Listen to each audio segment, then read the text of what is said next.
Welcome to a story of love that changed everything, a tale of two hearts finding their way back to a shore they never knew was home. The silence in the Port Blossom Maritime Museum archives had a texture to it. It was thick and soft, woven from the dust of forgotten years and the faint, lingering scent of old paper, leather, and salt. Elara Vance breathed it in, a perfume more comforting to her than any flower. Here, surrounded by the carefully catalogued ghosts of the past, the world made sense. Every box had a label, every file had a place, and every story, no matter how tragic or triumphant, had an ending. Her own story felt like a book left open on a middle chapter, the pages yellowing while waiting for a plot. At 28, she had built a life as sturdy and quiet as the oak shelves that surrounded her. It was a good life, a predictable one.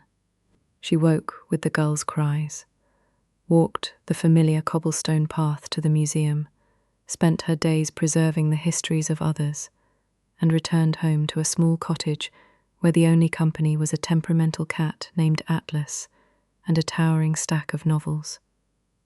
It was safe, it was orderly, and sometimes, in the deep quiet of the night, it was profoundly lonely. Elara ran a gloved finger along the spine of a ship's ledger from 1888. The leather was cracked like dry earth, the gold lettering worn to a faint shimmer. She could feel the faint vibrations of the past through the cotton of her glove, the phantom press of a captain's hand, the countless hours a clerk had spent dipping his pen into an inkwell to record the endless lists of cargo and crew. This was her domain, a kingdom of memory where she was the loyal custodian. She understood these people, these long-gone sailors and merchants. Their motivations were clear: survival, fortune, discovery. They were simpler than the chaotic, unpredictable people of the present. The afternoon light, thin and silver, filtered through the high, arched window, illuminating the swirling dust motes in a slow, hypnotic dance. Rain had been threatening all day, the sky a bruised purple over the grey chop of the Atlantic. The sound of the wind rattling the old window frames was a familiar song, the museum's winter lullaby. It was on days like this that the building felt most alive, as if the storms outside woke the spirits slumbering within its walls. A sound from the main hall broke through her concentration, not the usual creak of the old floorboards settling, but the firm, decisive ring of the bell above the front door. It was an unexpected sound. Tourists rarely braved Port Blossom in the off-season, and the local history buffs knew her archives were accessible by appointment only. She had no appointments today. Elara paused, her head tilted, listening.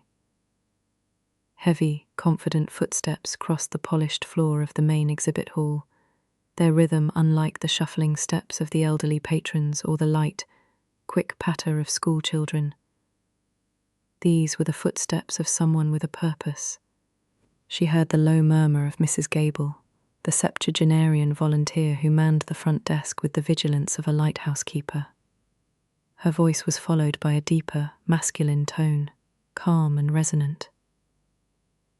Elara sighed softly, carefully placing the ledger back in its archival box. An interruption occurred.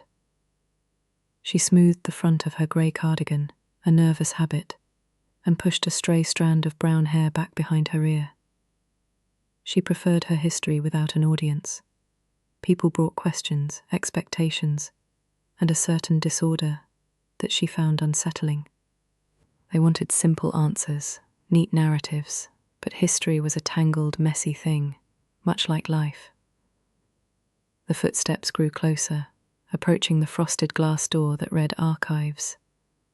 E. Vance, Curator. A polite, measured rap echoed through the wood. Not a series of frantic taps, but two distinct, solid sounds. "Come in," she called, her voice feeling rusty from a day of disuse. The door opened, and the man standing there did not fit the profile of her usual visitor. He was not a weathered local with a story about his grandfather's fishing boat, nor a tweed-clad academic smelling of mothballs. He was tall, with broad shoulders that seemed to fill the doorway, and he wore a dark, rain-slicked jacket over a simple black sweater. His hair was the colour of dark coffee, thick and tousled by the wind, with a few droplets of rain clinging to the ends. But it was his eyes that held her. They were a startling shade of blue, the colour of the sea just after a storm has passed, clear and intensely focused. He offered a slight, apologetic smile. "Elara Vance." "I am," she said, her voice more steady than she felt. She stood up from her heavy oak desk, feeling suddenly small in the cavernous room. "Can I help you?" "I hope so. My name is Liam Thorne." He stepped inside, closing the door gently behind him, muffling the sounds of the wind. He moved with an easy grace, a quiet confidence that seemed at odds with the hushed reverence of her archives. "Mrs. Gable at the front desk said you were the person to talk to about the town's maritime records." "I manage the collection, yes." She gestured to a wooden chair opposite her desk. "Please." He sat, his gaze sweeping over the room, taking in the towering shelves, the map cabinets, and the long tables covered in various states of restoration. It was not the dismissive glance of a bored tourist. It was a look of genuine curiosity, of appreciation. "You have an incredible space here," he said, his voice a low baritone that seemed to vibrate in the quiet air. "Thank you. We do our best to preserve it." Elara sat back down, folding her hands on her desk, creating a small barrier between them. "Mr. Thorne, what specific records are you interested in? Our collection is quite extensive." He leaned forward slightly, resting his forearms on his knees. "I am looking for anything related to a ship called the Stardust, specifically around the year 1925. Elara's brows furrowed. The name was familiar, a ghost ship in the town's lore. The Stardust. She was lost in the tempest of 1925. Went down with all hands. There were no survivors. A flicker of something, sadness perhaps, passed through his eyes. "I know. Her captain was my great-great-uncle, Silas Thorne." Now it made sense. He was a descendant, another soul drawn here to touch the edges of a family tragedy. She saw them often. They came seeking closure, a piece of a puzzle they could hold in their hands. "I see," she said, her tone softening. "I am sorry. It is a sad part of Port Blossom's history." She turned to her card catalogue, the old wooden drawers a familiar comfort. Her fingers, nimble and sure, flipped through the cards. "Thorne. Yes. We have the ship's final manifest and some correspondence between Captain Thorne and the ship's owners. We also have what was recovered of the ship's log. It is incomplete. It washed ashore in a sealed cask a year after the wreck." Liam's focus sharpened. "The logbook. That is what I would really like to see." Of course. It was a reasonable request. Elara stood and walked towards a climate-controlled section at the back of the room. "The documents are extremely fragile. You will need to wear gloves, and I will ask that you use a book cradle to support the spine." "Understood," he said, watching her as she retrieved a flat, grey archival box. She brought it back to a large viewing table, her movements precise and practiced. She opened the lid, revealing the logbook nestled in acid-free paper. Its leather cover was warped and stained by seawater, the title barely legible. It looked less like a book and more like a relic salvaged from the deep. She set up the book cradle and a pair of cotton gloves for him. The ink is quite faded in some parts due to water damage. It can be difficult to read. Liam pulled on the gloves, his large hands surprisingly deft.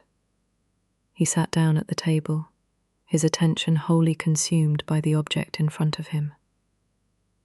Elara remained standing nearby, feeling a familiar protective urge over the artifact. She was its guardian, and he was an outsider.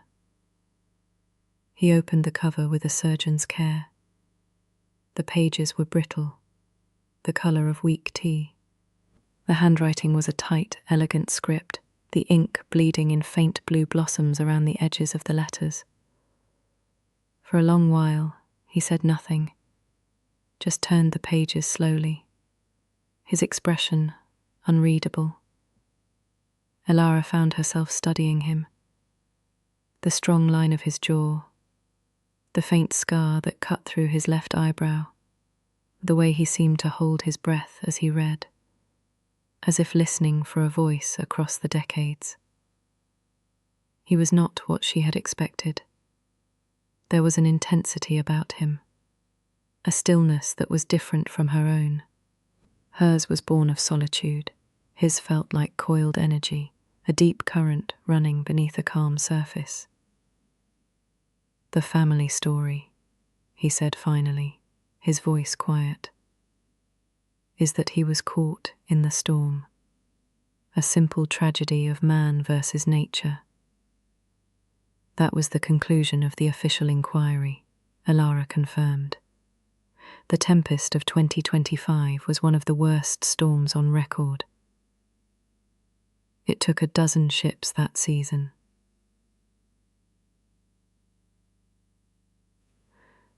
"But this does not read like the log of a man sailing into a storm," Liam murmured, tapping a gloved finger on a specific passage.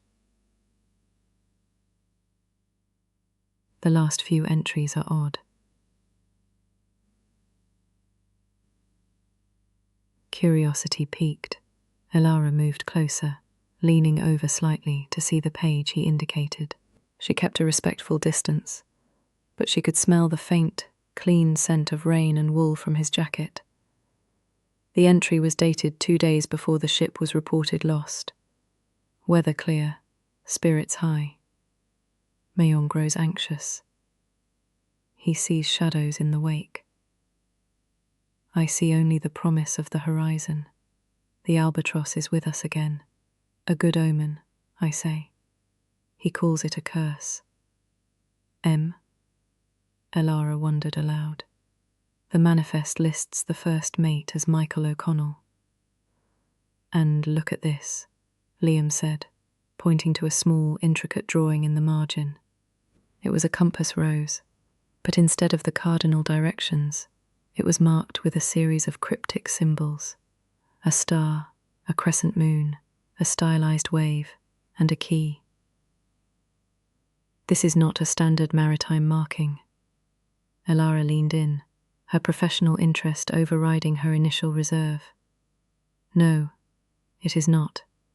It looks almost alchemical. Some sailors were a superstitious lot. It could be a personal symbol, a good luck charm." "Maybe." He sounded unconvinced. He turned another page, and then another. The final entry was short, the handwriting more frantic than the calm script of the earlier pages. "Landfall tonight.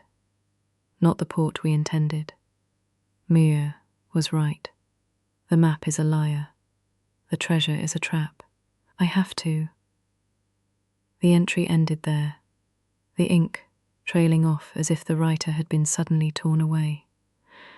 A shiver traced its way down Elara's spine. I have never noticed the change in tone before, she admitted. I have only ever skimmed it for cataloguing purposes, checking for dates and names. The map is a liar. The treasure is a trap, Liam read again, his voice low. What treasure? He was hauling textiles and machine parts, according to the manifest. Exactly, Elara agreed. There was no mention of any valuable cargo. Nothing that would warrant the term treasure. Liam finally looked up from the book, and his storm blue eyes met hers. For the first time, she saw the full force of his focus directed at her, and it was unnerving, like being caught in a high tide. My great-aunt, the one who just passed. She left me her house here in town, he explained. While clearing out the attic, I found a collection of Silas's letters hidden in a sea chest. In the last one, written just before he sailed on the Stardust, he told his sister, my great-grandmother, that this voyage would be his last. He was on the verge of a discovery that would change their family's fortune forever. He told her he had a map, one that led to something that had been lost for centuries. Elara felt a thrill of discovery, the same feeling she got when she pieced together a fragmented letter or identified a faded photograph. This was no longer just a routine inquiry. This was a story unfolding in her quiet, orderly archive. A map, she repeated. There was no map found with the logbook. No, Liam said, a thoughtful frown creasing his brow. But what if the logbook is the map? Or part of it? These symbols, the cryptic entries. It is not the language of a simple ship's captain. He looked from the book back to her, and his expression shifted. The intense historian was replaced by someone more direct, more personal. Look, Miss Vance. Elara, please. The formality felt absurd now. A corner of his mouth lifted in that slight smile again. Elara, I am a naval architect. I design modern ships. I understand structure and systems. But this, he gestured to the logbook. This is a different language. It is history. It is code. You spend your life with these documents. You understand the context, the subtext. I can see the way you handle them, the way you talk about them. This is more than just a job to you. She felt a flush of warmth creep up her neck. He saw her. He did not just see a quiet archivist, a keeper of dusty things. He saw her passion. I need help, he said, his voice dropping slightly. I cannot decipher this on my own. I have the letters. You have the town's records. I think the answers are here, in Port Blossom, hidden somewhere in the past. Will you help me figure out what really happened to the Stardust? The question hung in the silent air between them, charged with possibility. It was a disruption of the highest order. Helping him meant stepping out from behind her desk, engaging with a story that was still being written. It meant working with him. This compelling, intelligent man whose presence made the air in her quiet archive feel suddenly, excitingly thin. Her life was a neatly catalogued collection, safe and predictable. Liam Thorne was an unlabeled box, a history she could not predict, a story without a known ending. Everything in her screamed that she should politely decline, point him to the public records, and retreat back into her comfortable silence. It was the sensible thing to do, the safe thing. But as she looked at the open logbook, at the desperate, unfinished last words of a man lost to the sea, and then into the hopeful, searching eyes of the man who sat before her. She felt a different instinct rise up. It was the whisper of adventure she had only ever read about in books, the call of a mystery, begging to be solved. For the first time in a very long time, she felt a desire to be part of the story, not just its keeper. "Okay," she heard herself say, the word a small, decisive puff of air in the vast silence. "Yes, I will help you." A small smile touched Liam's lips, a genuine expression that crinkled the corners of his storm blue eyes and instantly warmed the cavernous, cool archive. "Thank you, Elara. I was hoping you would say that." The moment her agreement left her lips, the very air in the room seemed to shift. The silence was no longer merely the absence of sound. It was a shared space, filled with the hum of a new and unspoken partnership. The dust motes dancing in the light seemed to swirl with a different energy. Elara felt a strange lightness, a feeling so foreign she could not immediately name it. It was anticipation. "So, where do we begin?" she asked, her voice returning to its familiar, professional tone, a shield against the unfamiliar flutter in her chest. She gestured toward the fragile logbook. "We can make high-resolution digital copies of these pages. It will be safer than handling the original repeatedly." "Good idea," Liam agreed, his gaze still on her.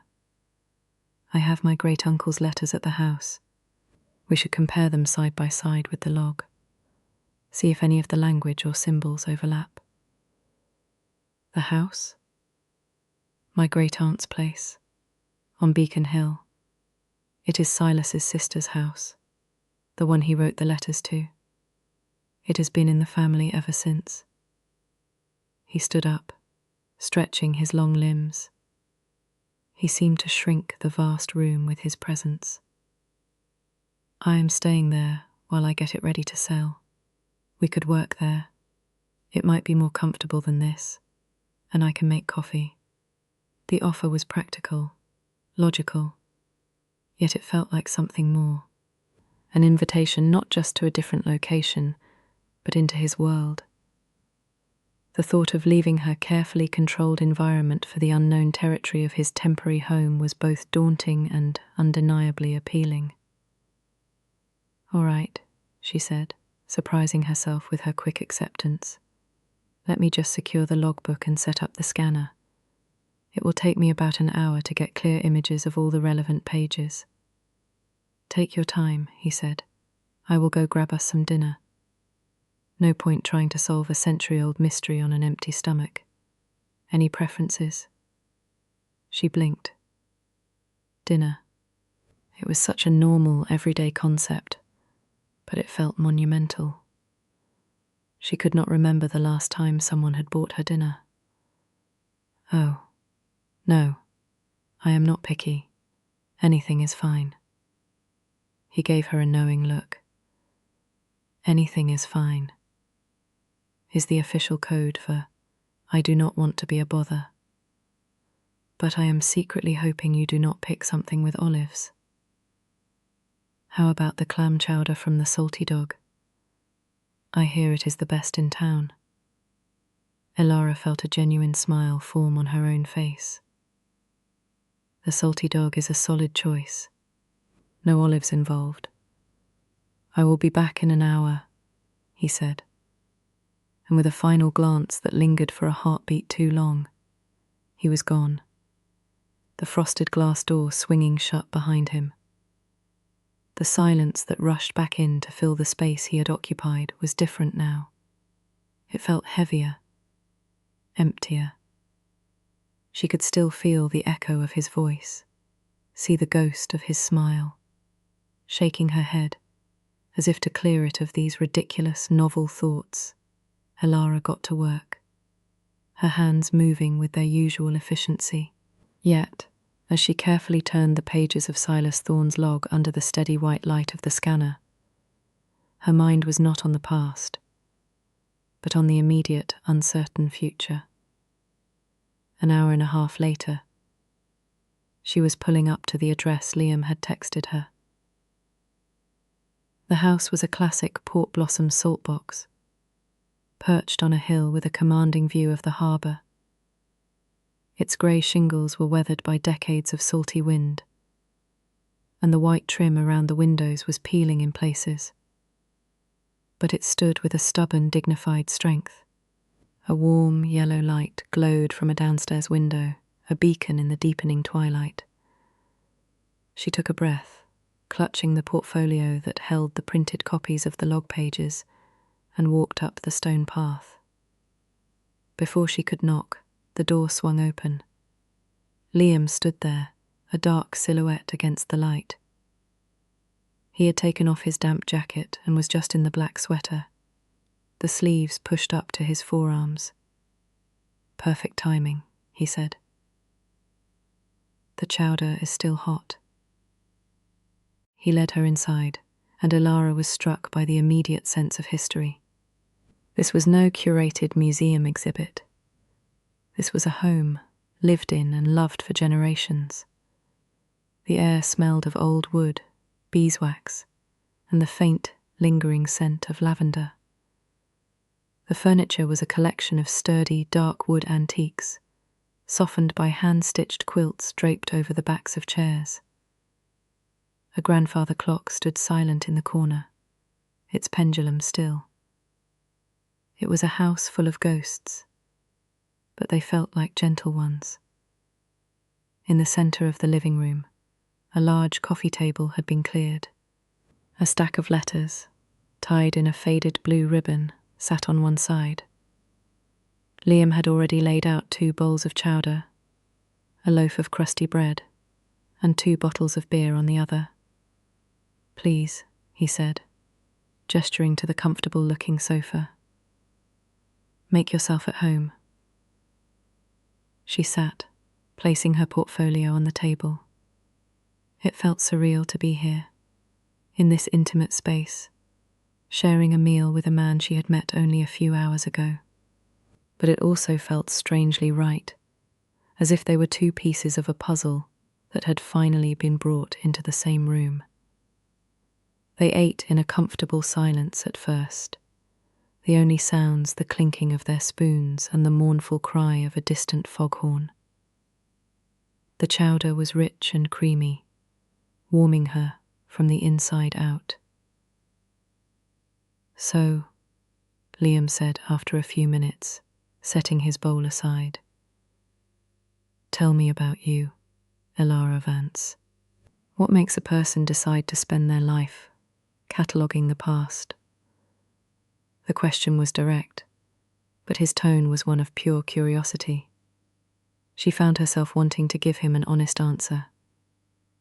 "I suppose I like answers," she said slowly, looking down at her hands.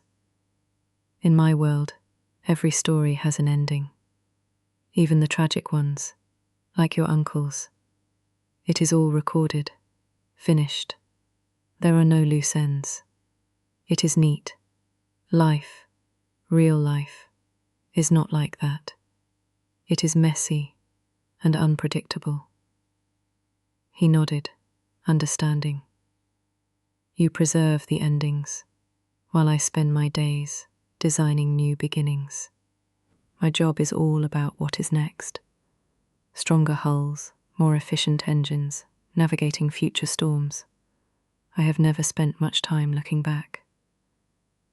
"Until now," she said softly. "Until now," he agreed. "My great-aunt Eleanor was the family historian. She was the one who kept all this. When she passed, she left me the house and everything in it. I came here to clear it out, to tie up a loose end. I never expected to find a new one to unravel." He reached for the letters, untying the ribbon with care. The paper was thin, almost translucent with age. He slid one from its envelope and handed it to her. The handwriting was the same elegant script as the logbook, but here it felt more personal, less formal. "This is the last one he wrote," Liam said. "The one that started all this." She read the words, her mind picturing a young man full of hope and secrets, writing to the sister he trusted. He spoke of a final venture, a prize of the sea, and a map passed down through a forgotten line. He was confident, excited, and utterly unaware of the doom that awaited him. "He does not sound like a man hauling textiles," Elara murmured, tracing the looping script with her finger.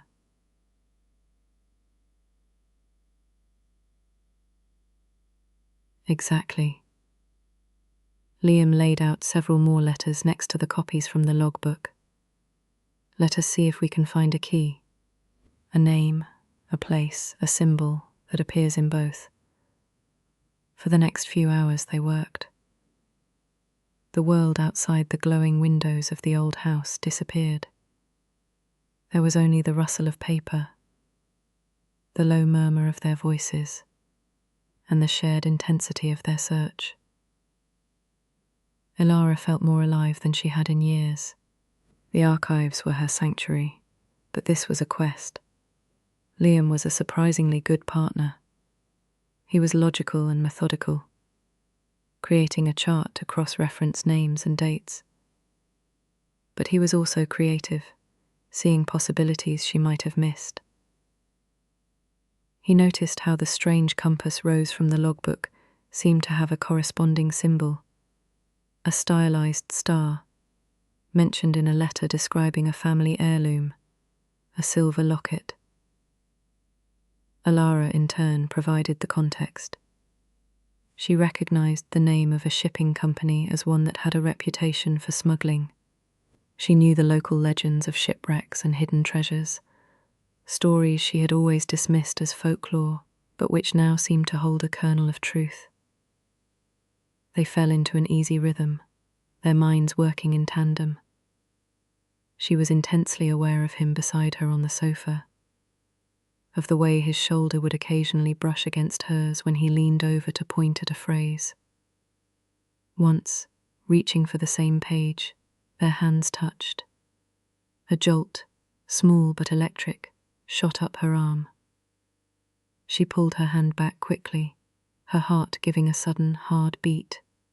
When she dared to look at him, he was already looking at her, his expression unreadable in the dim light. He did not say anything, but he did not have to. The space between them crackled with an unspoken energy.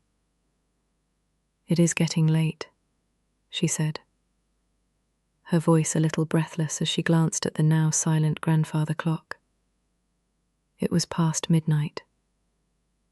"One more page," he urged, his voice a low, persuasive rumble. "Look at this postscript in the second to last letter." She leaned in again, forcing herself to focus on the text. It was a short, almost casual note at the bottom of the page. "P.S. Give my regards to Ben. Tell him the gulls fly south for a reason." "Ben," Elara said. "There is no Ben on the crew manifest." "So it must be someone here, in Port Blossom," Liam reasoned. "A friend. And it is a message. A code. The gulls fly south for a reason." Elara's mind, a library of local history, began to flip through its catalogues. Ben. A common name. But then it clicked. An old memory from a town festival. A story told over a crackling bonfire. "Oh. Old Man Carter," she said, thinking aloud.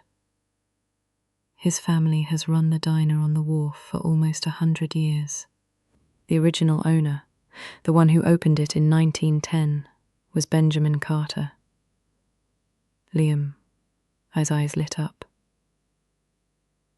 And he would have been around in 1925. The diner is still there. It is run by his grandson now, but he is also named Ben. Ben Carter III, she explained. A surge of excitement running through her.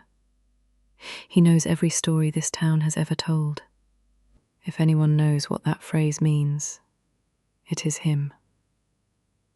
Then that is our next stop, Liam said, a triumphant smile spreading across his face. He looked at her, and the smile softened. We found something, Elara. The praise was simple, but it landed deep inside her, a warm, glowing ember. He saw her as a partner, as essential to this as he was. He stood and walked her to the door. The rain had stopped, and the night air was cold and clean, smelling of the sea. The moon had broken through the clouds, casting a silver path across the dark water of the harbour below. I will walk you to your car, he said. You do not have to. I want to. The short walk down the stone path was filled with a comfortable silence. At her car, she turned to face him. The porch light cast his face in shadow and gold, highlighting the strong line of his jaw and the intensity in his eyes. Thank you, Liam, she said, for all of this. It was a good evening. It was an understatement. It was the most exciting evening of her life. It was, he said, his voice softer than she had heard it all night. Tomorrow, then, we can go see Ben Carter together. Tomorrow, she agreed, her hand on the car door. He did not move. He just stood there, looking at her, and she felt pinned by his gaze, unable to look away. He took a small step closer, and her breath hitched in her throat. He raised a hand, and for a wild second, she thought he was going to touch her face. Instead, his fingers gently brushed a stray strand of hair from her cheek, his touch feather light but sending a shockwave through her entire system. Good night, Elara, he murmured. Good night, she whispered back, her voice barely audible. She got into her car, her hands trembling slightly as she started the engine. As she drove away, she saw him in her rearview mirror, still standing in the moonlight, watching until her taillights disappeared around the bend. The drive home to her small, quiet cottage was a blur. When she stepped inside, the familiar silence greeted her. But tonight, it did not feel comforting. It did not feel safe. For the first time, it felt empty. Atlas, her cat, wound around her legs, purring loudly. But the small comfort he offered could not fill the vast, new space that had just been opened up inside her. A space that was now, entirely and terrifyingly, filled with the thought of Liam Thorne. Elara woke to a world that was painted in a new palette. The grey morning light that usually seeped into her bedroom, muted and soft, seemed to hold a silvery, luminous quality. The familiar cry of the gulls was not a lament today, but a call to action. Lying in her bed, listening to the house settle around her, she felt a profound and unsettling shift within herself. The quiet, orderly fortress of her life had been breached, not by force, but by a simple invitation. An invitation to solve a mystery, to share a meal, to to step into a story that was still breathing. Her morning routine, usually a meditative, unthinking sequence of actions, felt clumsy. She nearly spilled coffee grounds on the floor and put her cardigan on inside out. Her reflection in the mirror was the same shoulder-length brown hair, the same serious grey eyes. But the person looking back felt like a stranger. This stranger was holding her breath in anticipation of something wonderful or terrifying, or perhaps both at once. Her sanctuary, her little cottage, which had always felt like a perfect fit, now seemed a bit too small. Its silence felt too loud. She drove to the museum to meet Liam. Her hands gripped the steering wheel tighter than necessary.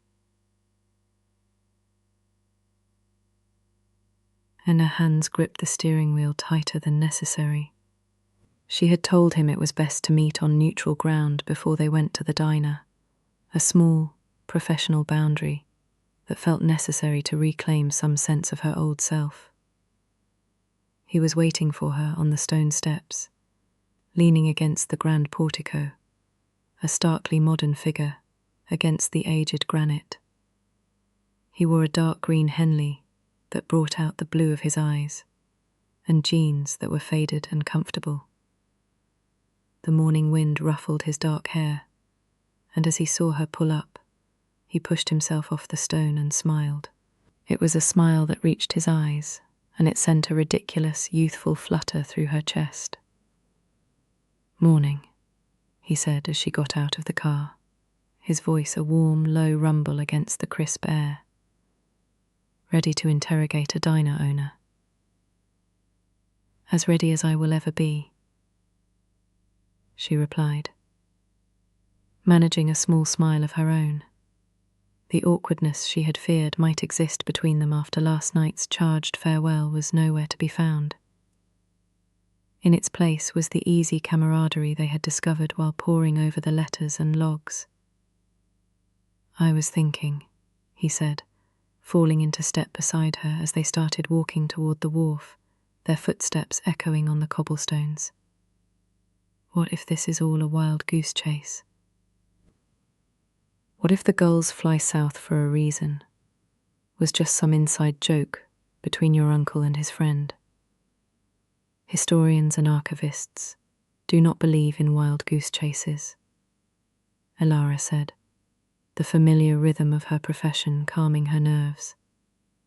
"We believe in threads. Some are short and lead nowhere. Some are tangled. And some, if you pull them just right, can unravel the whole tapestry."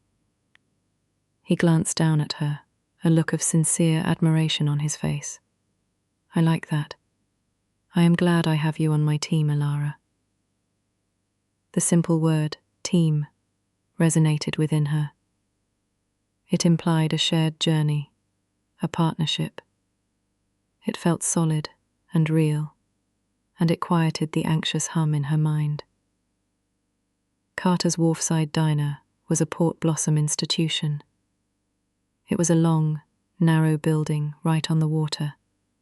Its clapboard siding painted a cheerful but peeling shade of blue. Inside, it was a time capsule. A long, worn linoleum counter with spinning red vinyl stools ran the length of the room, facing a grill that sizzled and steamed under the command of a cook with a formidable white mustache.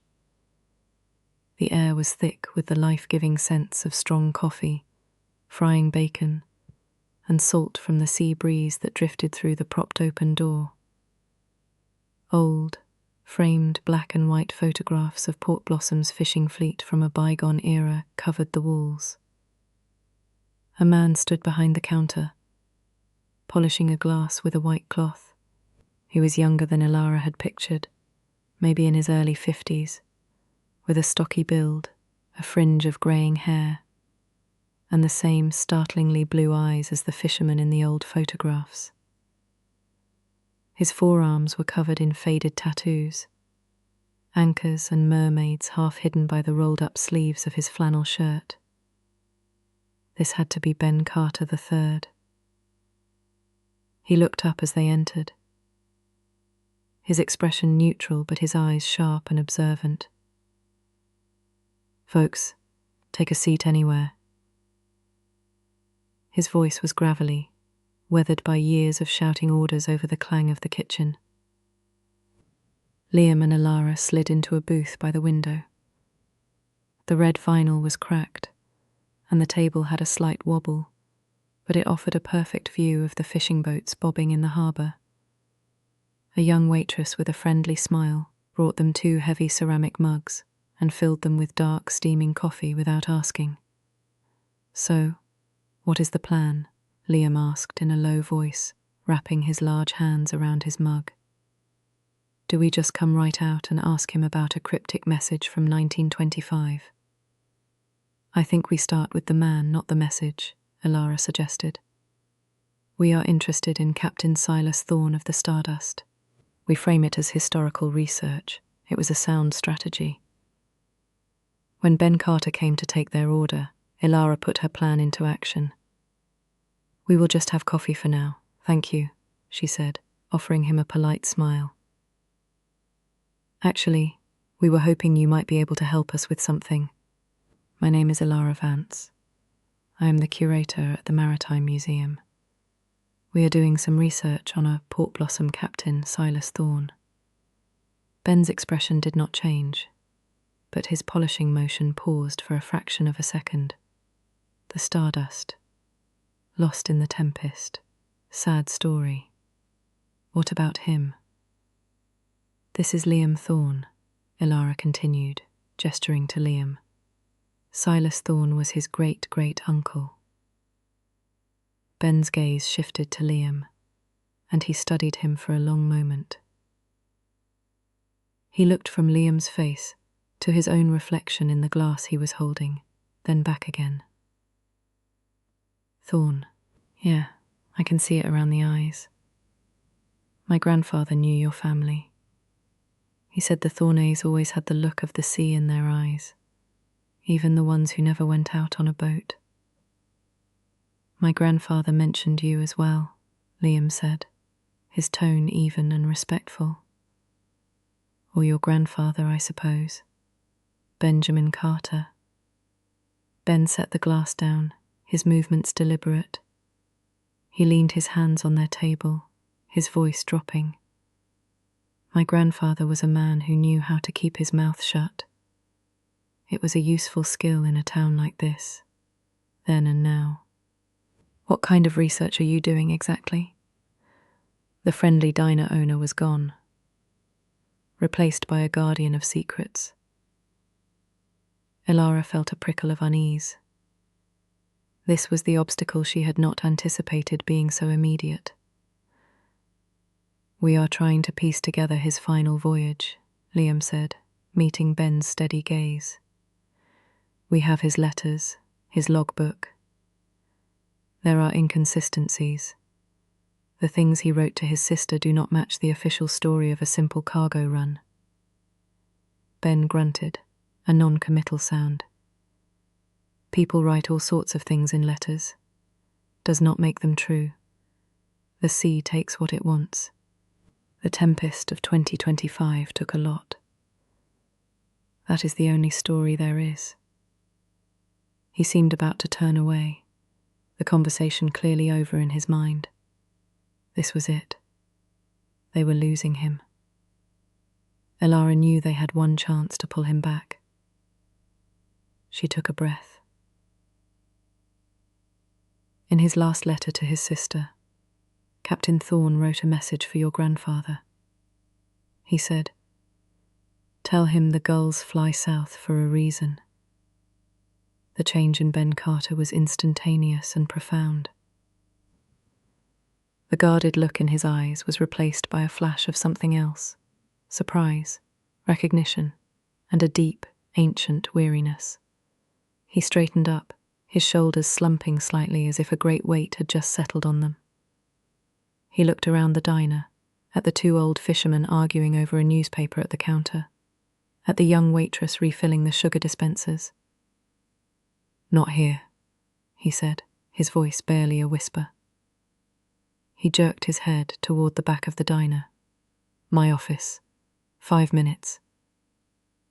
He walked away without another word, disappearing through a swinging door next to the kitchen.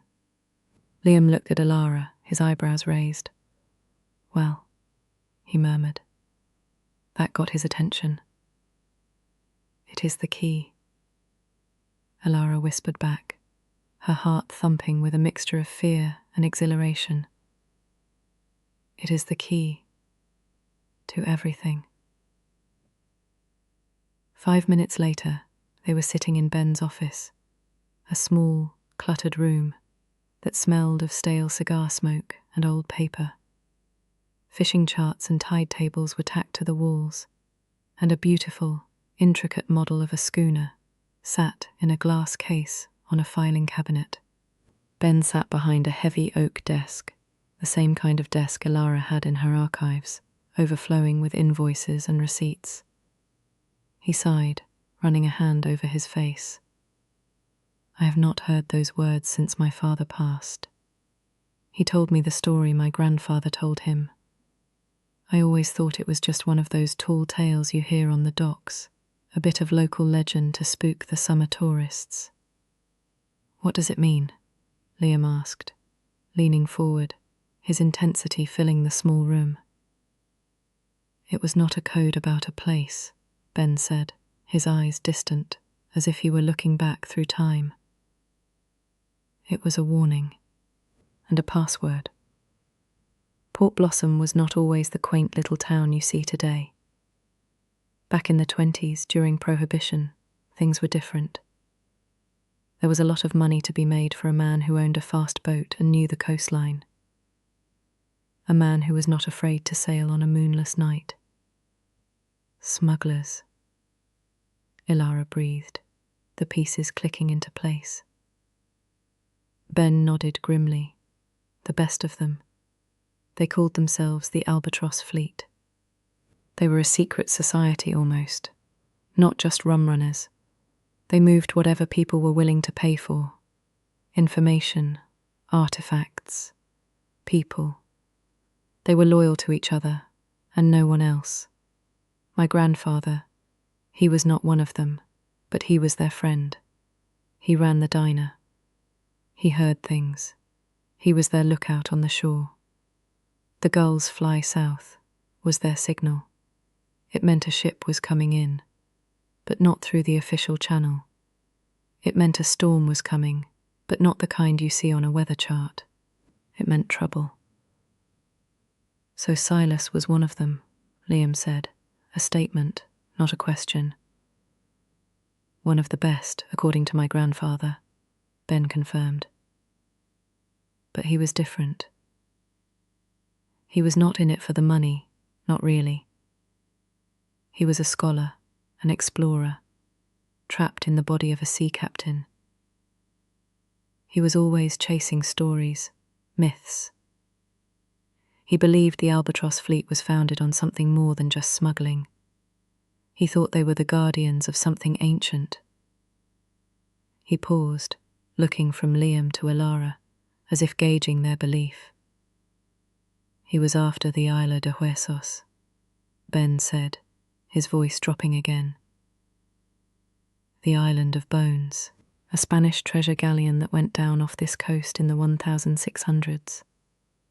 It was rumoured to be carrying more than just gold.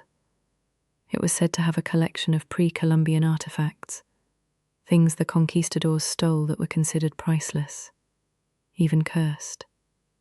The wreck was never found. It became a ghost story. But Silas believed it was real. He thought the original founders of the Albatross Fleet knew its location, and that the map had been hidden, broken into pieces, passed down through generations. Liam and Elara exchanged a look. The map is a liar. The treasure is a trap.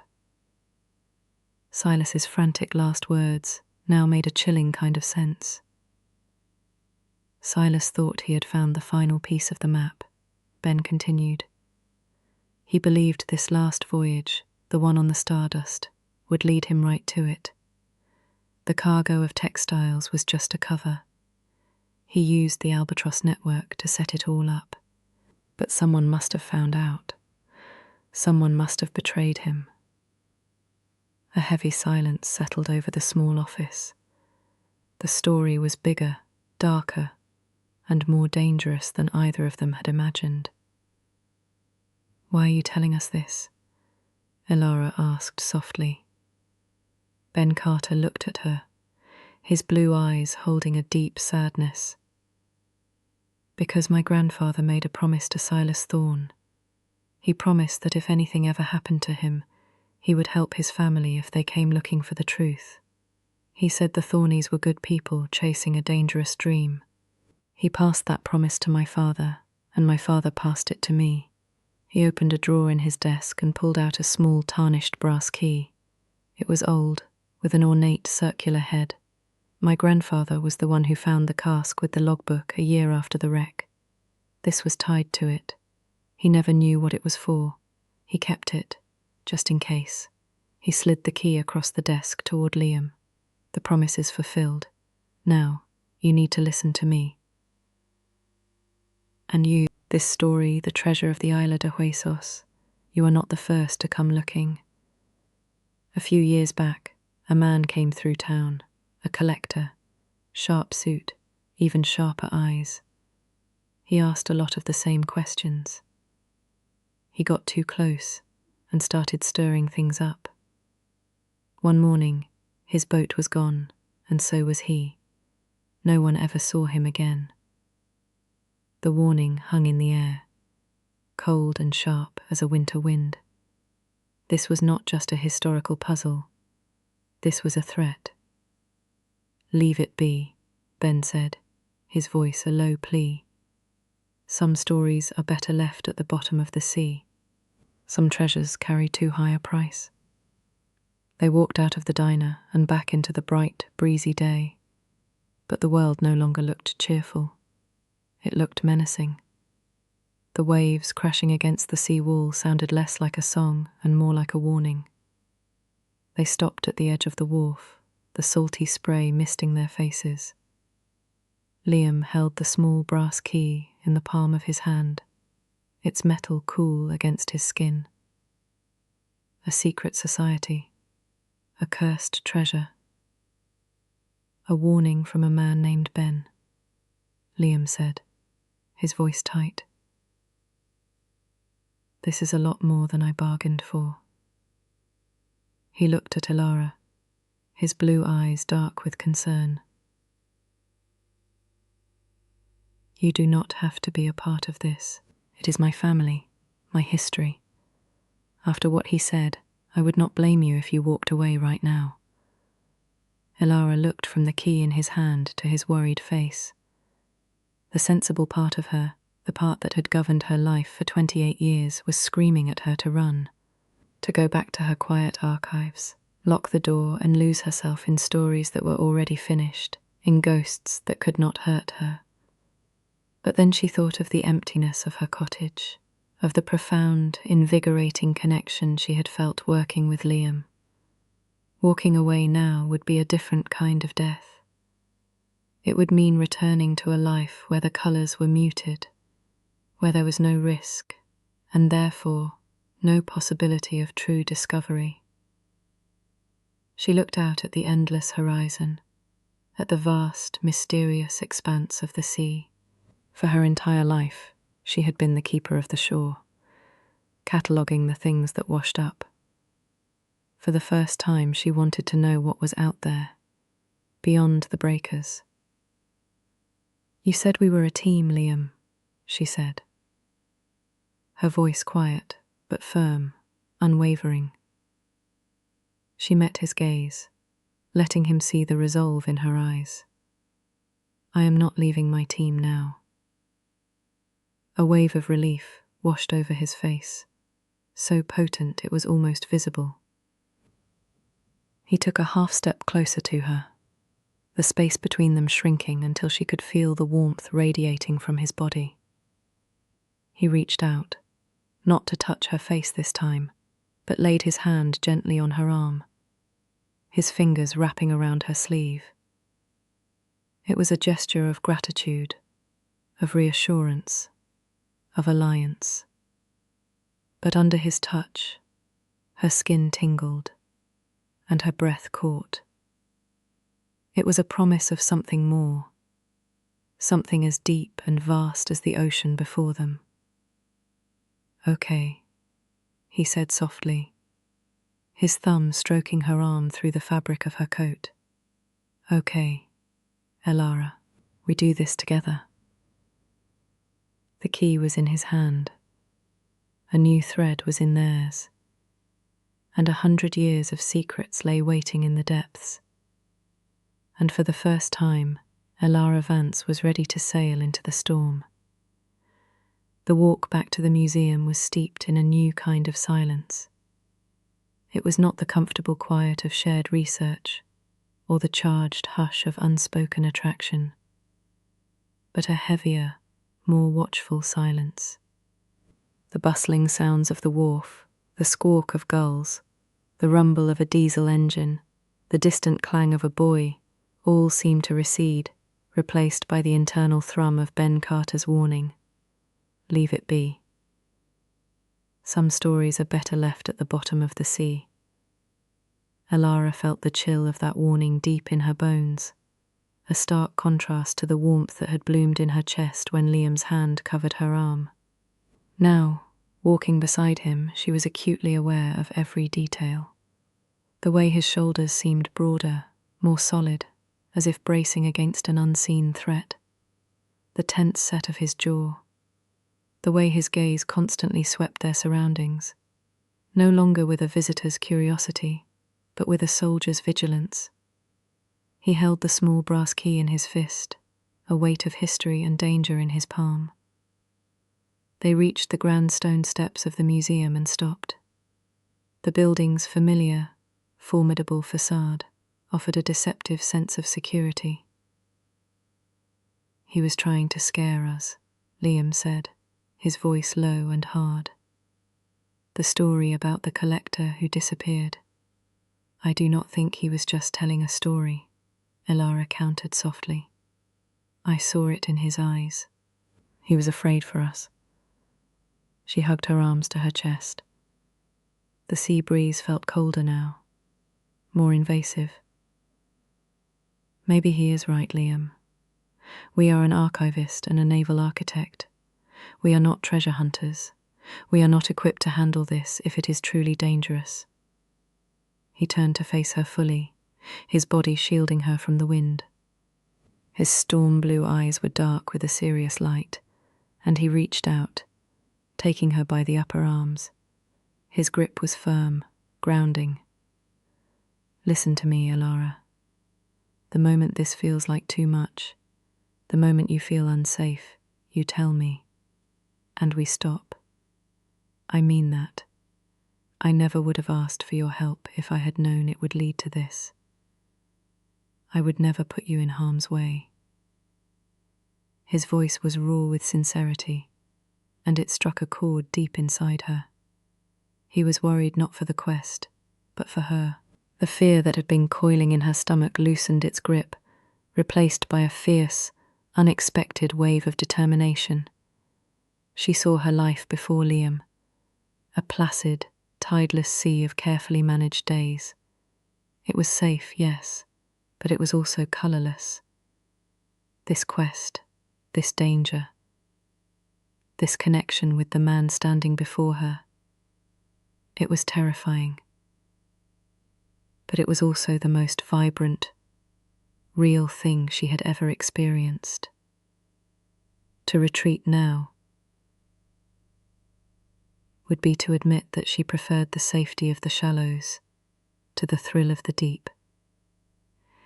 "You are not getting rid of me that easily, Thorn," she said, her voice stronger than she expected.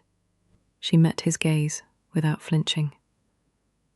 "You said it yourself. We are a team. Besides," she added, a flicker of her professional pride returning, "this is my town, my history. No sharp-suited collector is going to scare me out of my own museum." A slow smile spread across his face, erasing the hard lines of tension. "There she is," he murmured, his thumbs stroking her arms through her coat. "The keeper of the stories." His touch, meant to be reassuring, sent a cascade of warmth through her that had nothing to do with courage and everything to do with him. She felt herself leaning into his strength, into the protective circle of his presence. The moment stretched, suspended in time, the sounds of the town fading into a distant hum. There was only the feeling of his hands on her, the intensity of his gaze holding hers. Reluctantly he let go, though his hands lingered for a second before dropping. "All right. So what is our next move?" "We have a key, but no lock." He opened his palm, and they both stared at the object lying there. The key was tarnished with age, its head an intricate circular design that looked like a stylized compass rose, interwoven with what looked like waves or serpents. It was not a standard key. "Let us go back to the archives," Elara said, her mind clicking back into its familiar, analytical gear. "I need to see it under a magnifying lamp." That design on the head, it is specific. It is not just decorative. It is a maker's mark or a symbol. It feels familiar. Back in the quiet, ordered world of her archives, the sense of impending danger felt more manageable. This was her domain. Here, she was in control. Liam sat at the large viewing table while Elara worked under the bright, focused light of a desk lamp, examining the key with a jeweler's loupe. The silence was companionable, charged with purpose. Liam did not crowd her, giving her space to think, but his presence was a steady, reassuring weight in the room. "It is not a compass rose," she said after several minutes of intense concentration. She straightened up, rubbing her eyes. "It is a kraken, see?" She beckoned him over. He moved to stand behind her, leaning over her shoulder to look through the loop. She was intensely aware of his closeness, of the scent of his wool sweater and the clean, cold air that still clung to him. She held her breath as he adjusted the focus, his knuckles brushing against her hand. "You are right," he breathed, his voice a low rumble so close to her ear it sent a shiver down her spine. Its tentacles are tangled to look like the points of a compass. The kraken was a symbol used by a handful of very specific maritime guilds in the 18th and 19th centuries, Elara explained, her voice a little unsteady. She pulled away, creating a much-needed pocket of air between them. They were secretive, almost like fraternities. Shipwrights, cartographers, master sailors. They dealt in specialized knowledge, rare charts, private trade routes, and maybe maps to lost treasure galleons. Liam finished for her, his eyes bright with understanding. Exactly. Elara's mind was racing, flipping through the mental card catalogue of the museum's vast collection. We have items from those guilds, old navigational tools, sextants, charts. Most of them were part of the Blackwood collection, donated back in the 1950s by an anonymous benefactor. It was one of the museum's founding acquisitions. She paused, a memory sparking. The donation included several sea chests. "Chests have locks," Liam stated, his focus absolute. "They do," she confirmed. "But they are in deep storage. It is a labyrinth down there. Decades of donations, most of it unglamorous stuff that never makes it to the exhibit floor. Finding the right one could take days." "What are we waiting for?" he asked, a thrill of the hunt in his voice. The museum's deep storage was in the sub-basement, a sprawling, low-ceilinged space that smelled of damp stone, mothballs, and time itself. Rows upon rows of tall metal shelves stretched into the gloom, packed with objects shrouded in white cotton sheets, their shapes suggesting the ghosts of furniture, cannons, and figureheads. Bare bulbs cast long, dancing shadows, turning the familiar space into a scene from one of her Gothic novels. Elara led the way, her footsteps echoing in the vast chamber. The Blackwood collection is in aisle 7. As they walked, Liam's hand brushed against hers. He did not pull away. Instead, his fingers tentatively linked with hers. The contact was electric. His hand was large and warm and strong, engulfing her smaller one completely. It was a simple, unspoken gesture of solidarity in the face of the encroaching darkness, but it felt like so much more. It felt like an anchor in a churning sea. She curled her fingers around his, a silent acceptance. Aisle 7 was packed with crates and chests of all shapes and sizes. Most were simple, functional sailors' trunks, but near the back, half hidden behind a stack of coiled rope, was a large, iron-bound chest made of dark, heavy wood. It was different from the others. Carved into the center of its lid, faint but unmistakable, was the same symbol as the key. A kraken, its tentacles artfully tangled into the shape of a compass rose. "Liam," Elara whispered, her voice tight with excitement. She squeezed his hand. They stood before the chest, a shared, indrawn breath hanging in the cool, musty air. This was it. The lock was heavy, made of dark, tarnished brass, a perfect match for the key. "Let me," Liam said, his voice husky. He released her hand, and she felt a surprising sense of loss at the absence of his touch. He knelt before the chest, the key in his hand. He slid it into the lock. It was a perfect fit. For a moment it would not turn, frozen by nearly a century of disuse. Liam wiggled it gently, applying steady pressure. With a loud, groaning click that echoed through the silent basement, the lock sprang open. Their eyes met over the top of the chest, a look of pure, triumphant discovery passing between them. He lifted the heavy iron latch, and together they raised the lid. The inside was not filled with gold doubloons or precious artifacts. It was lined with faded, water-stained velvet. Resting in the center was a single object, a thick, leather-bound book, smaller than the ship's log but clearly very old. It had no title. Beside it, tucked into a velvet loop, was an antique fountain pen and a small, corked bottle of dried, black ink. Liam lifted the book out with a reverence that matched Elara's own. He handed it to her, and she took it, her archivist senses on high alert. The leather was supple, well cared for. It was a journal. She opened it to the first page. The handwriting was different from Silas Thorne's elegant script. This was sharper, more angular, and written in a faded brown ink. "My name is Arthur Madsen," the first entry began.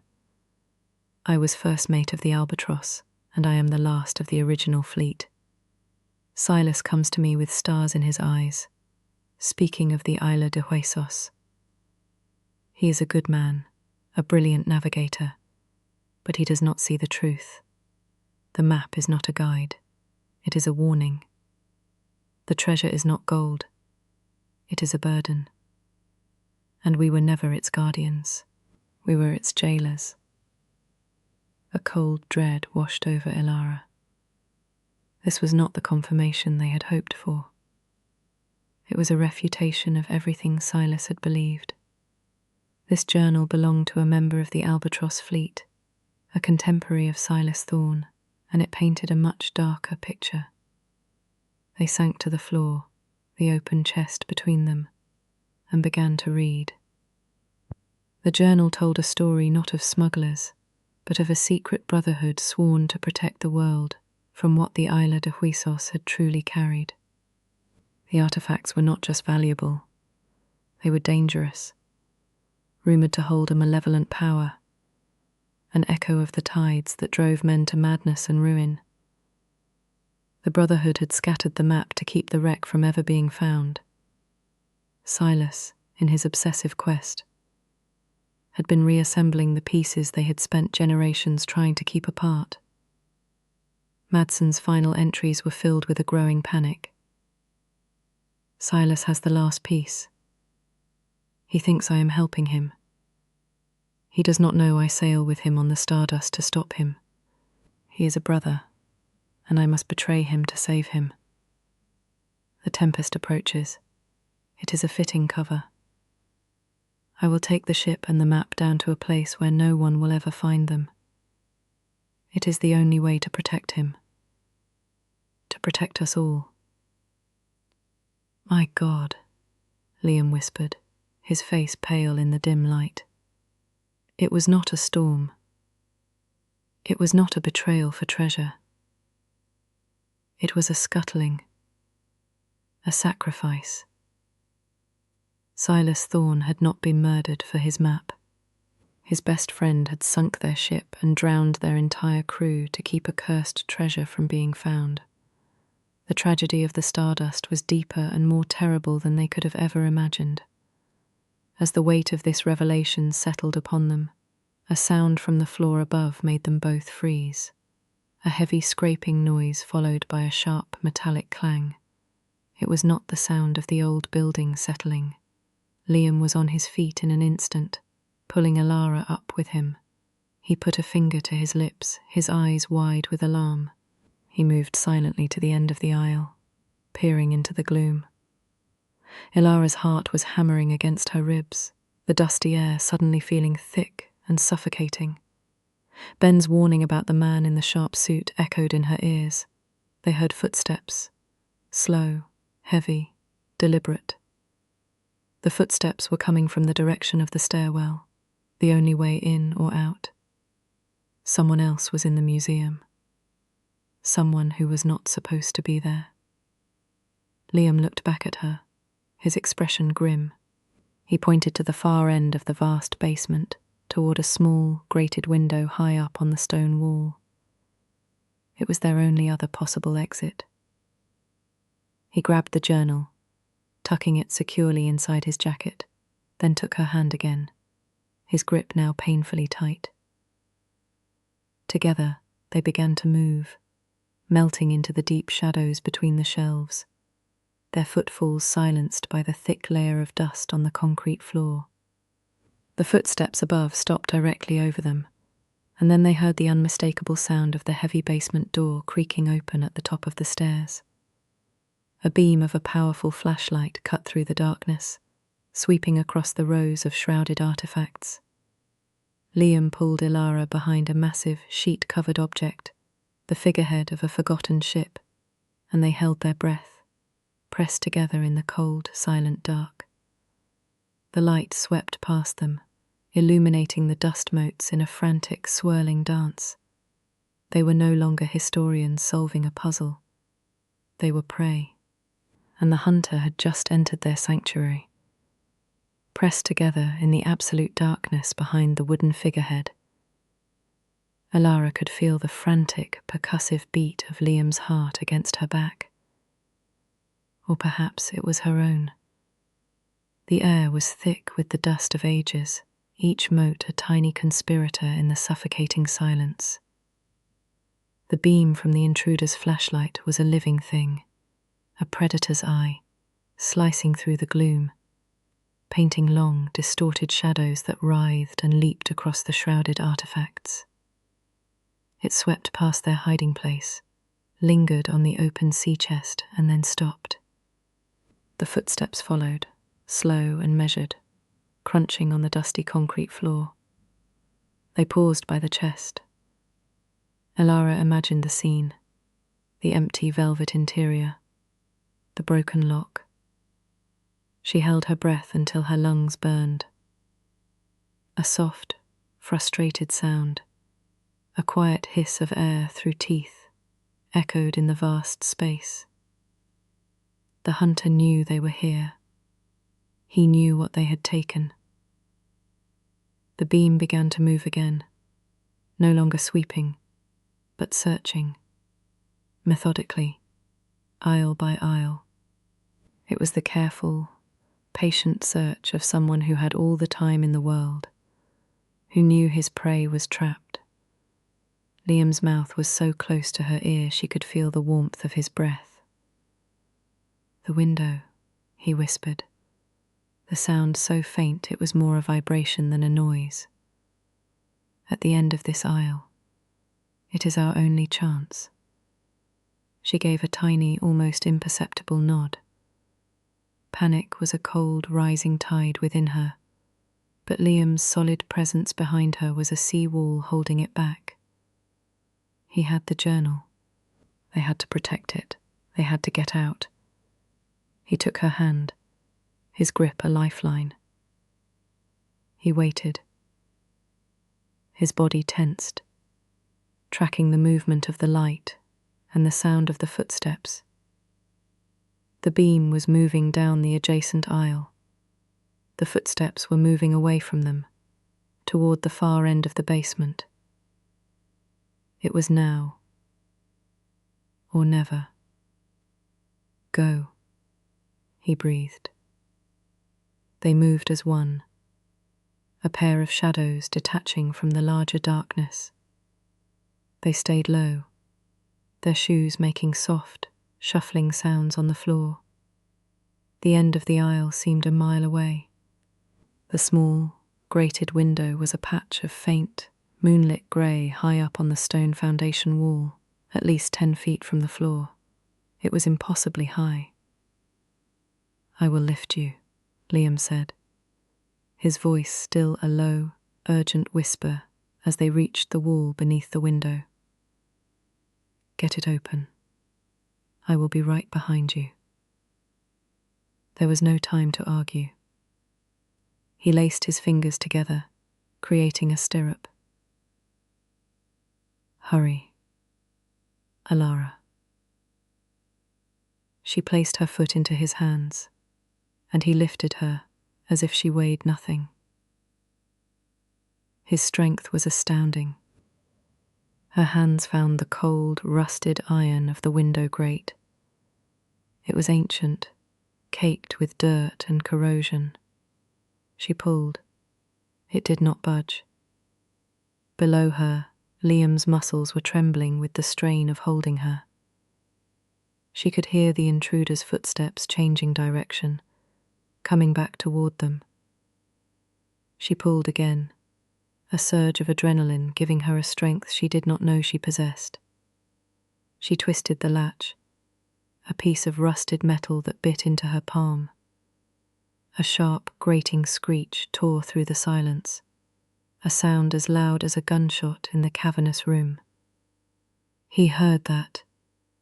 Liam grunted from below. "Now, Elara." The footsteps were quickening, coming directly for them. The flashlight beam swung around the end of the aisle, pinning them in its blinding white glare. For a heartbeat, she saw their pursuer clearly. It was a man, just as Ben had described. He was not large or physically imposing, but he radiated an aura of cold, precise danger. He wore a dark, impeccably tailored suit, and his face was sharp and angular, with pale, intelligent eyes that were utterly devoid of emotion. He held the large flashlight in one hand, but it was the object in his other hand that made Elara's blood run cold. A tire iron, held loosely but with practiced ease. With a final, desperate heave, the grate swung inward on a single, protesting hinge. Elara scrambled through the opening, scraping her arms and legs on the rough stone, and tumbled onto the damp, cold grass outside. The night air was a shock to her lungs. She turned back just in time to see Liam leap, his powerful legs propelling him upward. His hands caught the stone ledge of the window. For a terrifying second he dangled there, his feet scrabbling for purchase on the wall. The man in the suit was closing in, raising the tire iron. "Liam!" she screamed. With a huge effort, Liam swung one leg up and through the window, then hauled his body after it, landing in a crouch on the grass beside her, just as the tire iron slammed into the stone where his fingers had been. They did not wait. They ran. They scrambled through the manicured hedges that bordered the museum, their ragged breaths tearing at the quiet night. Behind them, they heard the sound of the basement door being thrown open, and then the man's footsteps pounding on the gravel path in pursuit. He was faster than he looked. "This way," Elara gasped. Her knowledge of the museum grounds their only advantage. She veered away from the open lawn and toward the dark, shadowed eastern wing, where a heavy oak service door was tucked away, one she knew was often left unlocked for the night janitors. Her keycard would not work. The system was on a timer, but as she fumbled with the old brass handle, it turned. With a quiet click, the door opened into the deep shadows of the Hall of Shipwrecks. They slipped inside, closing the heavy door behind them just as their pursuer rounded the corner of the building. They were plunged into a disorienting darkness, the air cool and still. The faint moonlight filtering through the high, arched windows gave the exhibits an eerie, spectral life. The skeletons of old whaling boats and the looming figureheads of doomed vessels surrounded them like ancient silent beasts. "Who the hell is that?" Liam panted, leaning against the door, the journal still clutched safely inside his jacket. "I think we just met the sharp-suited collector," Elara whispered, her own heart feeling as if it would beat its way out of her chest. They crept through the cavernous hall, their light footsteps swallowed by the vastness of the space. They needed to get to the front entrance, but that would mean crossing the main rotunda, a wide open space with no cover. As they reached the archway that led to the rotunda, a voice, calm and conversational, echoed from the other side of the hall. "You cannot hide in here forever. The building is sealed for the night. There are only 3 exits, and I am now standing in front of the main one." They froze, flattening themselves against the wall behind the enormous rudder of a 4-masted schooner. He had circled the building and come in the front, somehow bypassing the locks. He was smart. "My name is Sterling," the voice continued, smooth as polished glass. "And I know you have Arthur Madson's journal. I have been looking for that little book for a very, very long time. It is the one piece of the puzzle I was missing. Silas Thorne's log told me where, but Madson's journal tells me why and how." He stepped into the archway at the far end of the hall, a dark silhouette against the moonlit marble of the rotunda. He was not holding the tire iron anymore. He was simply standing there, his hands in his pockets. "I am not an unreasonable man," Sterling said, taking a slow step into the hall. His voice was amplified by the acoustics of the room surrounding them. "That treasure, the burden as Madsen so dramatically called it, is not about gold. It is about influence, power. The artifacts on that ship can change things. I have no interest in hurting either of you. You are simply complications. Give me the journal, and I will let you walk out of here. You can go back to your quiet lives and forget any of this ever happened." "And if we do not?" Liam called out, his voice a low challenge from their hiding place. A small, humorless chuckle echoed in the darkness. then I will be forced to take it, and I will be much less concerned about your well-being. Ask the last man who tried to find it for me. Oh, that is right. You cannot. His boat suffered a rather unfortunate accident just off the coast. The casual confession was more terrifying than any overt threat. Ben was right. This man was a killer. We need a distraction, Liam whispered to Elara, his mind working furiously. Something to draw him in. Elara's eyes scanned the dark hall. Her gaze fell on a display case not far from them. It contained a collection of antique navigational tools, sextants, compasses, and a heavy brass astrolabe on a tall, slightly unstable-looking stand. She looked at Liam and pointed. He understood immediately. "Stay here," he mouthed. Before she could object, he was moving, a silent shadow flitting between exhibits. Sterling was still talking, his voice a placid, predatory drone, trying to coax them out. "Think about it, Miss Vance," he called. "You could be a curator at a much larger, much better funded museum, one with a wing dedicated to the single greatest maritime discovery in history. All you have to do is be sensible."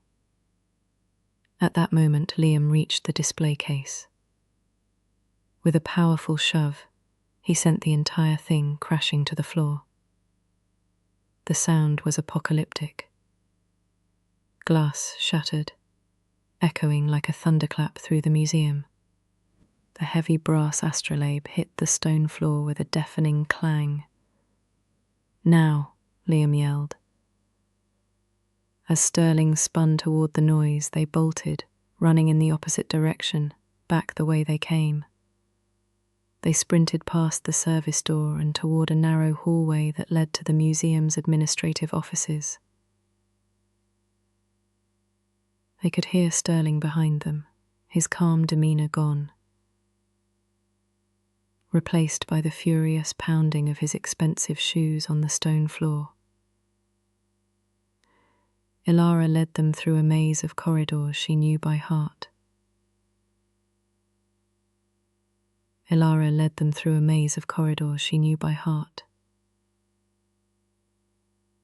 Finally ducking into her own small, cluttered office and locking the door, they collapsed against it, chests heaving, listening to Sterling's footsteps race past their hallway and fade into the distance. For a moment, there was only the sound of their own gasping breaths. The small, familiar office, usually a place of quiet contemplation, now felt like a desperate sanctuary. The moonlight filtering through the window illuminated the comforting chaos of her books and papers.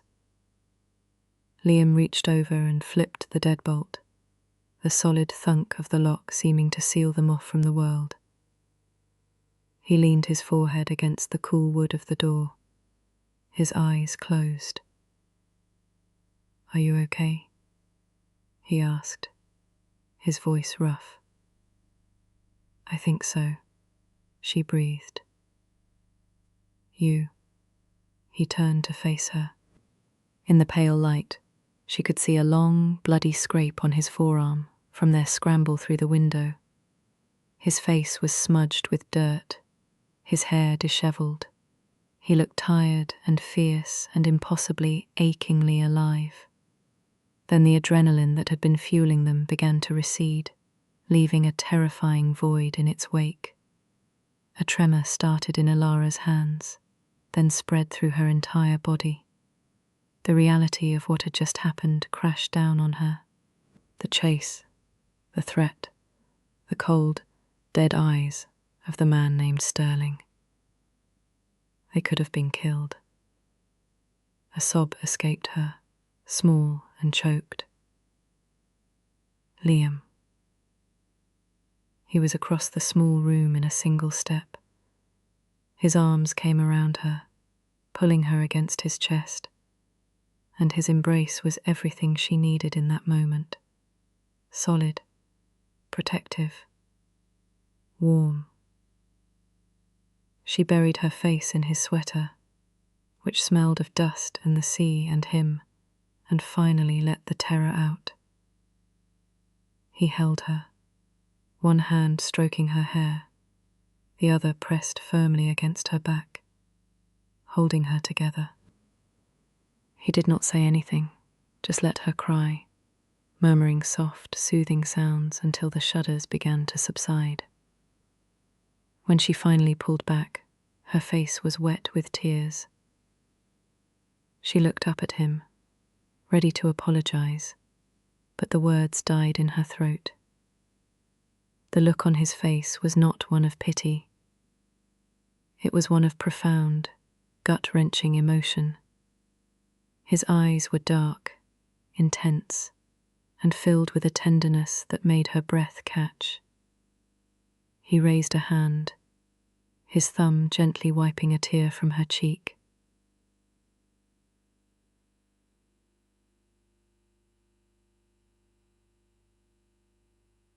His touch was hesitant, electric. The space between them, already so small, became charged with a new kind of tension, one that had nothing to do with fear, and everything to do with a desperate, undeniable need. "Elara," he whispered, his voice thick with an emotion she could not name. And then his head dipped down, and his mouth was on hers. It was not a gentle kiss.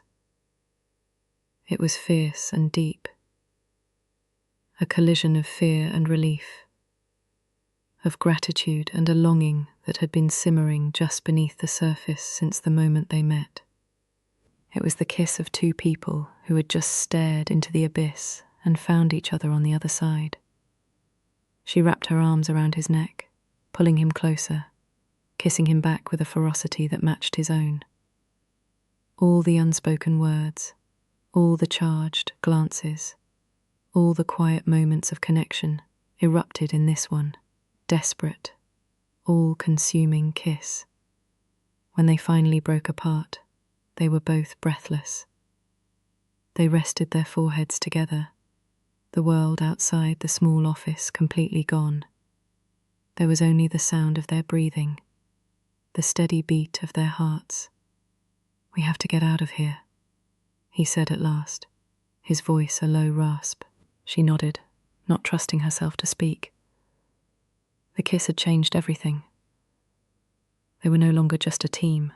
They were something more, something undefined but powerful, forged in a crucible of history and danger.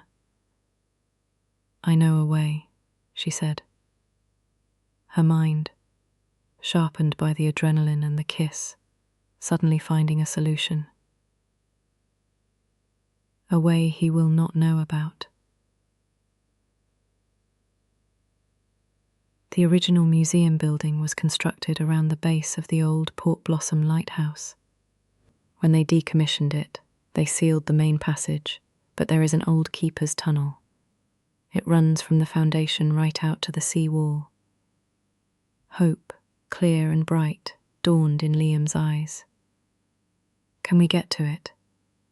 "It starts in the restoration workshop," she said, pulling away from him, her mind now clear and focused. "2 floors down. Come on." With a final shared glance that was a promise of things to be dealt with later, when they were safe, they unlocked the door and slipped back into the shadowed, silent halls of the museum, moving not like prey, but like survivors with a plan, their hands once again clasped tightly together. The kiss lingered between them, a silent, shimmering thing in the darkness of the museum halls. It was a brand of shared desperation and burgeoning hope, and it changed the very air they breathed. Fear was still a cold serpent coiled in Elara's stomach, but now it was entwined with a fierce protective warmth. They were no longer just allies in a historical quest. They were two people who had found an anchor in each other during the storm. Hand in hand, they moved through the labyrinthine back corridors of the museum. Elara led with a newfound confidence, her steps sure and quiet on the worn linoleum floors. This was her territory, and that knowledge was a weapon. They passed the quiet galleries, the sleeping beasts of history, their shadows long and distorted in the moonlight. Twice they heard the distant echo of Sterling's footsteps and froze, melting back into the deep recesses of a doorway, their breathing synchronized, their bodies pressed close. In those tense, silent moments, Elara could feel the steady strength in Liam's hand, a silent promise that he was right there with her. The restoration workshop was in the oldest part of the building, a place of controlled chaos. The air smelled of linseed oil, turpentine, and old wood. Canvases in various states of repair stood on easels like patient ghosts, and the disassembled ribs of a ship's hull lay on a massive work table. "The entrance is behind that," Elara whispered, pointing toward a bank of heavy, floor-to-ceiling cabinetry that had been installed in the 1950s. "I saw it on the original blueprints when I was researching the museum's construction. They just walled it off. It took their combined strength to move the first cabinet, its iron wheels groaning in protest on the concrete floor. Behind it, the wall was plasterboard, a hollow addition to the original stone foundation. "Stay back," Liam said. He picked up a heavy wooden mallet from a workbench. With two sharp, controlled blows, he shattered the plaster, revealing a dark, gaping hole and the rough-hewn granite of the old lighthouse foundation. Set into that stone was a low, arched doorway made of weathered, iron-strapped oak. It had no handle, only a small, rusted pull ring. Liam pulled, and with a deep, grinding groan of stone on stone, the door swung inward, releasing a gust of cold, briny air that smelled of salt, damp earth, and a century of darkness. It was the keeper's tunnel. "After you," Liam said, his voice low. Elara hesitated for only a second before slipping into the oppressive blackness. The tunnel was narrow, forcing them to move in single file.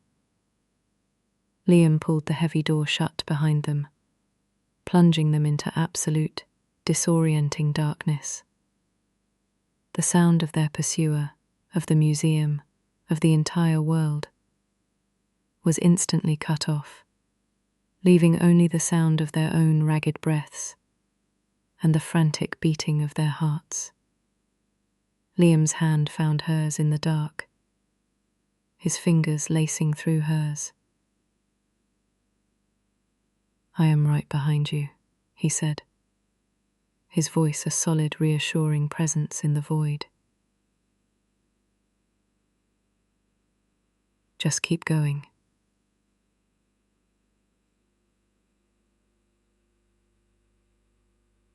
The tunnel sloped gently downward, the floor uneven stone, the walls damp and cold.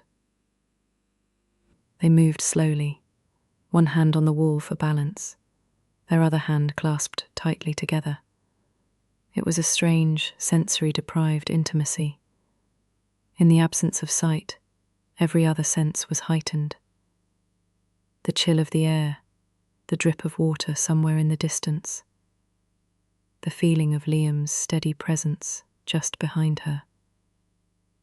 "Madsen's journal," Elara said, her voice a hushed thing that the darkness seemed to swallow. "He called the treasure a burden. He said they were its jailers.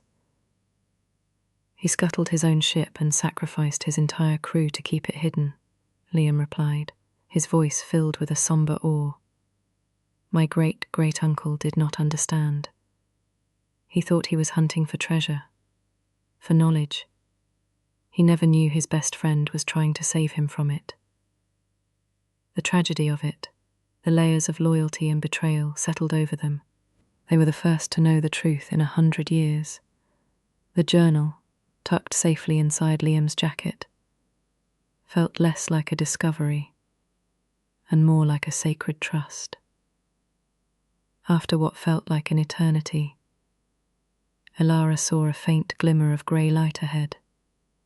With every step, it grew, resolving itself into a circle of moonlight. The end of the tunnel was blocked by a heavy iron grate, green with verdigris. It was secured by a simple, rusted bolt. Liam put his shoulder to it and shoved. With a screech of tortured metal, the bolt gave way, and the grate swung open. They emerged, gasping, into the vast, open night. They were at the base of the sea wall, hidden in the deep shadows of the old stone. The tide was low, exposing a strip of wet, glistening sand. The sound of the waves, a gentle, rhythmic shushing, was the most beautiful sound Elara had ever heard. They were free. They did not go back to Liam's sterile rental. Instead, they found their way, like two weary homing pigeons, to Elara's cottage. It was a sanctuary, a warm and welcoming haven against the cold, dangerous night. Inside, she lit a fire in the hearth while Liam made them tea. They sat on the floor before the crackling flames, the heavy journal on the small wooden table between them. For a long time, they were silent, sipping the hot tea, letting the warmth seep back into their bones. The adrenaline had faded, leaving behind an exhaustion so profound it was almost peaceful. The danger was past, at least for now, but something had irrevocably shifted between them, something the silence could no longer contain. "Elara," Liam began, his voice soft. He set his mug down and turned to face her, the firelight dancing in his eyes. "In the office, when I kissed you." "I know," she interrupted gently, her heart giving a painful, hopeful leap. "It was a lot." "No," he said, shaking his head. "It was not enough. It was not just the fear or the relief. I have been wanting to do that since I saw you standing in the rain outside the museum, looking like you were single-handedly guarding all the secrets of the sea." He reached across the small space between them and took her hand, his thumb stroking her knuckles. "I came to Port Blossom looking for answers about a man I never knew. I was chasing a ghost, but I found you instead. And you are the most real thing that has ever happened to me." Tears pricked Elara's eyes, but this time they were not from fear. She thought of her quiet, predictable life, the fortress she had so carefully constructed. Liam had not just breached its walls. He had shown her that she had built a prison. "I was so scared," she confessed, her voice thick. "Not just tonight. I have been scared my whole life. Scared of taking a risk, of wanting too much, of feeling anything." She looked at their joined hands, then up into his earnest, open face. "I am not scared anymore." He leaned in and kissed her again. This time, there was no desperation, no fear. It was a kiss of infinite tenderness, of questions asked and answered, of a future beginning to take shape. It was a promise. When they broke apart, the decision of what to do next was unspoken but perfectly clear. They could not keep the journal, and they could not destroy it. but they could not let Sterling have it either. "We honor the sacrifice," Liam said, his voice firm. "We keep the secret, but we end the hunt." The next morning, they put their plan into action. Liam, using his knowledge of secure networks, sent an anonymous, encrypted package of information to 2 places: the National Board for Historical Preservation and a renowned maritime archaeology institute. The package contained digital copies of key pages from Madsen's journal and Silas's log, enough to prove that the stardust was scuttled intentionally to protect a dangerous, unrecorded historical site. They framed it as a matter of preservation, not treasure, stressing the need for the site to be protected and studied under the tightest possible security, effectively putting it out of the reach of private collectors like Sterling forever. They mentioned Sterling by name, linking him to the disappearance of the previous researcher. They had turned his greatest ambition into his greatest liability.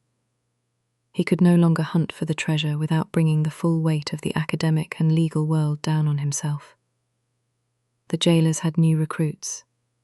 Their final act was to take the journal and the old brass key down to Carter's Wharfside diner. Ben Carter was behind the counter, just as he had been before. He saw them enter, and a look of deep concern crossed his face. "We are okay," Elara said softly. Liam placed the journal and the key on the worn linoleum counter. "Arthur Madsen's journal," he said. "He was Silas's first mate. It explains everything." Ben looked at the book, his expression unreadable.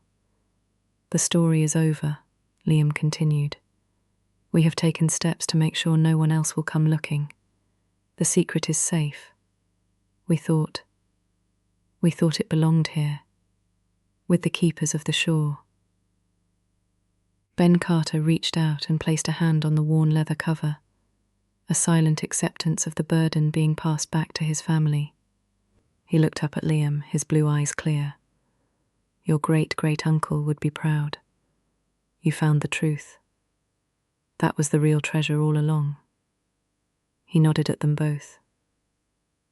"The promise is fulfilled."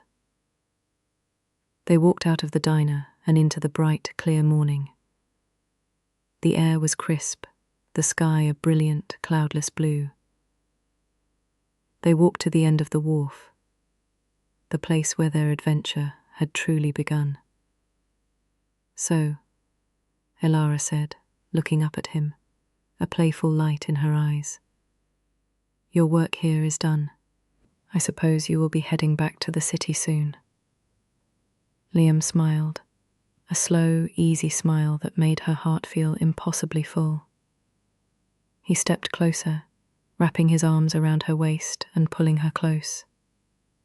"My work is just getting started," he said, his voice a low, happy rumble.